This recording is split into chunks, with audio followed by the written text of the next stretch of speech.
All right, let's talk about Square Enix. Square Enix, ladies and gentlemen, is at it again.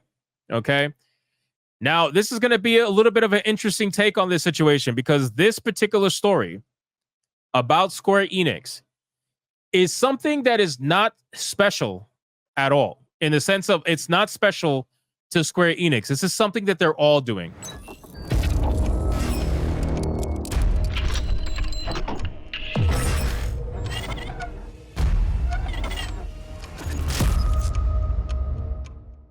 Every single game is doing, right? It doesn't make it good. I'm just saying that this is not very shocking.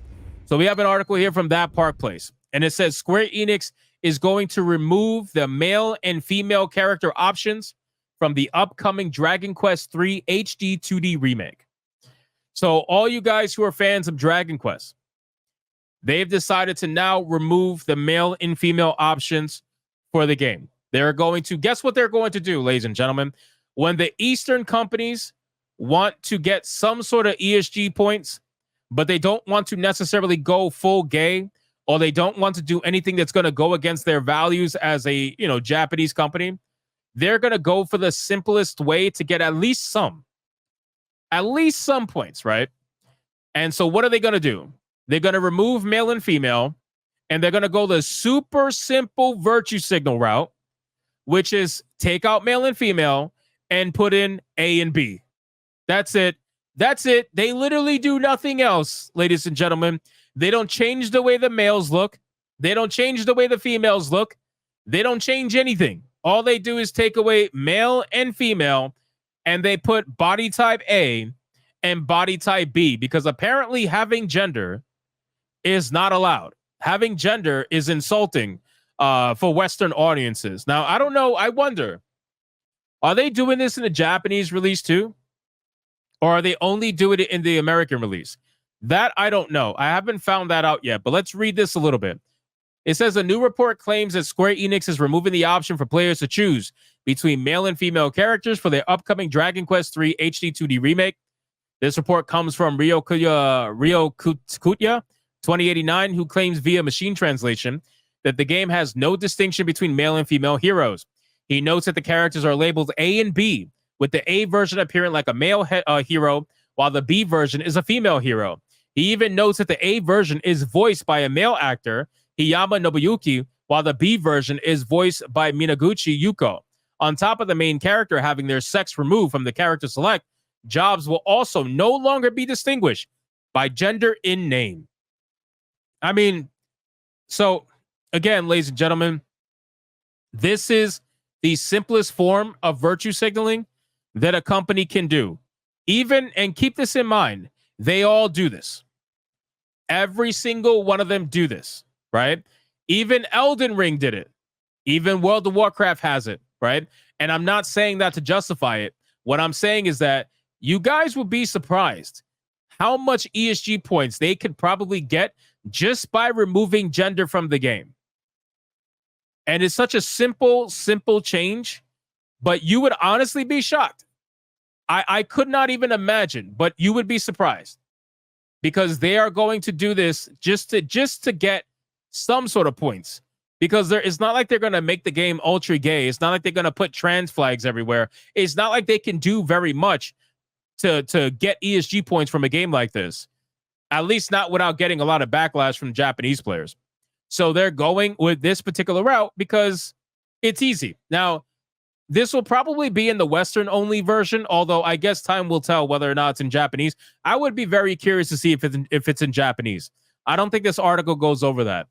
It was revealed back in 2019 Square Enix had an ethics department, and this ethics department was the reason for why Tifa's chest was tightened in Final Fantasy VII Remake. Yes, obviously you guys know they censored our girl Tifa, and they tried to use her age as the reason. Well, actually, to be fair, Square Enix didn't use her age as the reason for why they did it. The fans, or the fake fans of Final Fantasy, used her age as the reason, because suddenly people went from not knowing her age to apparently everybody knew her age now and wanted to pretend like they always knew since the dawn of time. So now it begs the question, well, if you always knew her age, why were you okay with it for so long? But again, I'm not going to bring that argument back up, because I would just go in on someone who I can catch a fake Final Fantasy fan very quickly. But that's besides the point. These kind of people, Conan says age, she's like mid-20s in game. No, she wasn't. So actually, she was 16, I believe, in the flashback where she actually got censored. They censored her in the flashback scene where she was underage, 15, 16, something like that.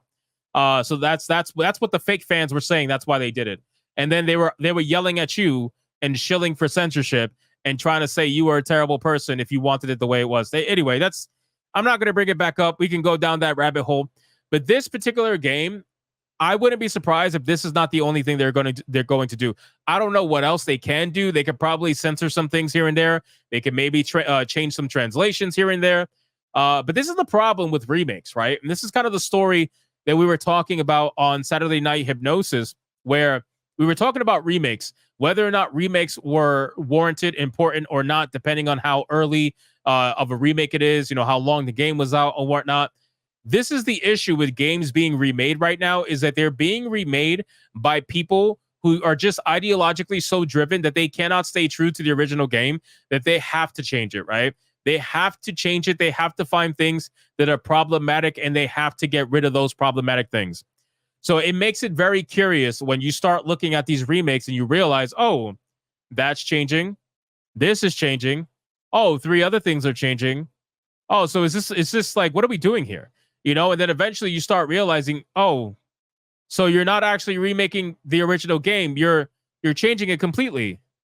You're not even like, this is supposed to technically be a remaster, but you're remaking it completely. Okay. You're taking out dialogue, changing stories, changing context. That's also what they do too. They change context a lot. So it gets a little worrisome. So for Dragon Age, not Dragon Age, Jesus Christ, it's another game. For Dragon Quest fans who are out there, I would probably be a little bit concerned about this game. I wouldn't call it woke or anything, but I would be a little bit concerned because once they start doing small changes like this, that means there's going to be other small changes in the game too, and chances are it's going to lead to a big change. They start slow and then they work their way up. But what I do want to talk about is the fact that Square Enix is a company that really doesn't have the money to be fucking around and finding out, right? This company has already fucked around and found out twice. Twice. They don't have the money to fuck around and find out a third time, right? They fucked around and found out on Forspoken, bombed. They fucked around and found out on Marvel's Avengers, bombed. Those 2 games took the company from $390 million of operating revenue to $90 million in 1 year. They lost $300 million of operating revenue in 1 single year because they fucked around and found out. So they don't have the means to continue to do this. And I'm saying this as a fan of Square Enix stuff, okay? You guys already know I'm a fan of Square Enix stuff. I defended Final Fantasy XIV's Wuklamot and all that bullshit, even though people were quote tweeting my video. Bro, I had people quote tweeting my video about that on Twitter and my stream, and they were trying to tell me that I shouldn't be calling the game woke. My guy, you didn't even watch the fucking stream or the video. Very clearly, like people who don't watch the stream and videos, they get exposed so easily because it's obvious, right? So anyway, that's besides the point. I say this as a fan of Square Enix. You guys don't have the money to fuck around and find out.